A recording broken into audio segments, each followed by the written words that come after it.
દીકરા દીકરીઓ જેના લગ્ન બાકી છે એ યાદ રાખજો, પહેલા લગ્ન કરી લેજો પછી પ્રેમ કરજો. આ પહેલા પ્રેમ કરીને લગ્ન કરો, ઠેકાણું નહીં પડે. મોરલ ઓફ ધ સ્ટોરી નહીં પડે. મા બાપ બદલી શકાય, ભાઈ બહેન બદલી શકાય, તો જીવન સાથી પણ બદલી શકાય નહીં. આ મારા ભારતીય સંસ્કાર જે છે જેવી છે. મારા એક પ્રોફેસર છે, એમની વાઈફ એવી કજિયાખોર, આખો દિવસ સાહેબને ગાળો બોલે, તું આવો છે ને તું આવો છે ને. હું એકવાર ઘરે ગયો ને તો કે આ થાલો આવો, ગમે તે મારે બોલાય નહીં એવી ભાષા બોલે. તો મેં પેલા સાહેબને કીધું અહીંયા આવો સાહેબ, મેં તો 2-3 બહેતી કરો ને. મને કે નહીં નહીં, જો સંજયભાઈ, ભગવાને જ્યારે આ ઓરતને બનાવી, આ સ્ત્રીને બનાવી, તો વિચાર્યું કે આ કોને હોંપું, તો મને હોંપી.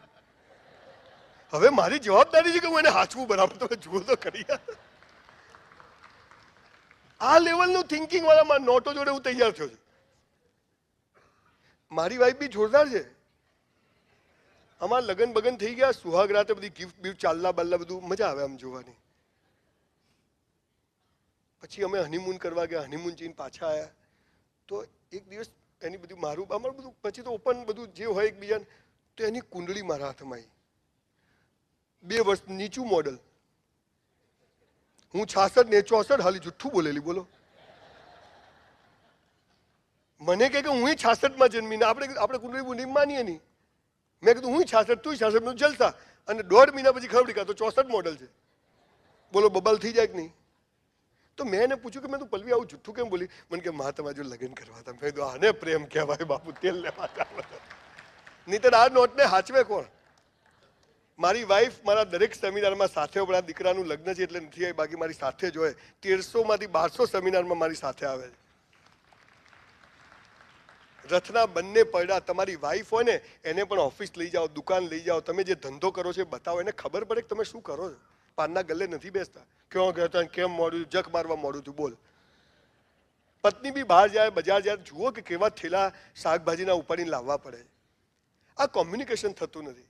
અને પાયાની વાત છોકરા છોકરી, અને છોકરા છોકરી મા બાપને જો કે ઝઘડે છે, લડાય છે, માટે આપણે આવી રીતે લગ્ન કરવા નથી, એટલે પ્રેમ લગ્ન. પણ તમે જેને પ્રેમ કહો છો એ પ્રેમ છે નહીં, એ સ્વાર્થ છે, મતલબ છે.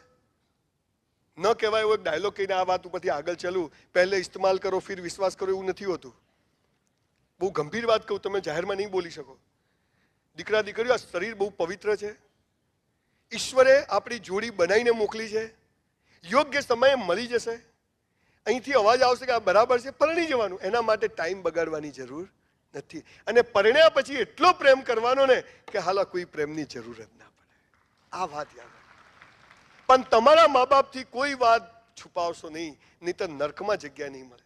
4 દીકરીઓનો બાપ છું એટલે નહીં, મારી પાસે જે 550 સુસાઇડના કેસ આવ્યા, એમાં જે દીકરીઓ 150 કેસ આવ્યા, બધા કેસો આવા.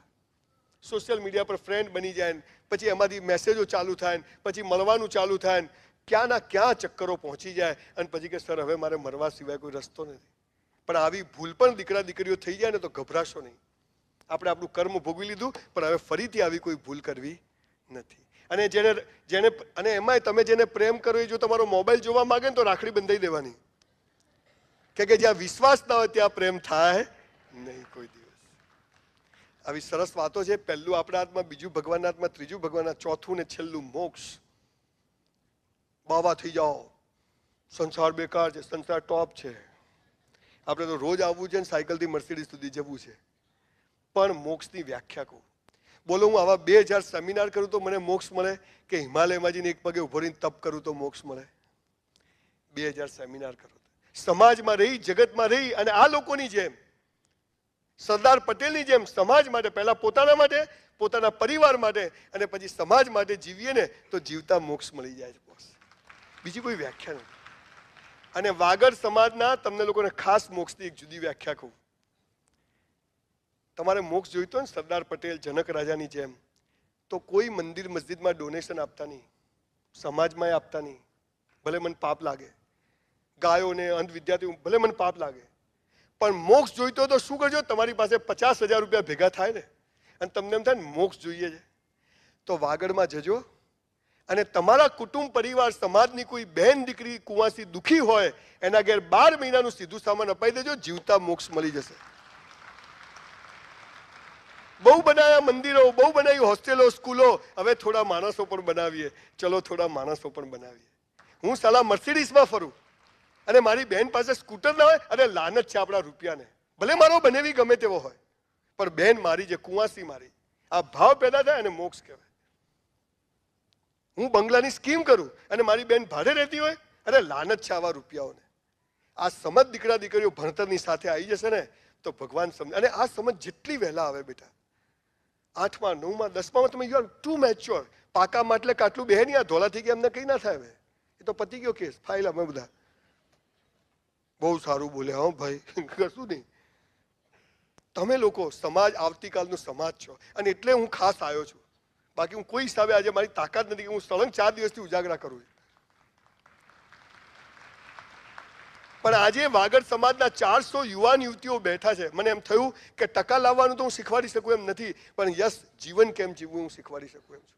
પહેલું ને છેલ્લું તમે કરજો, બીજું ને ત્રીજું ઈશ્વર પર છોડી દેજો, અને તમે જુઓ કેવું મસ્ત. છોડી દો આ બોયફ્રેન્ડ ને ગર્લફ્રેન્ડ, ભાડમાં જાય જિંદગી. પણ હાલ પેલા પિક્ચરો જોઈને પ્રેમ કરતા શીખી જાય.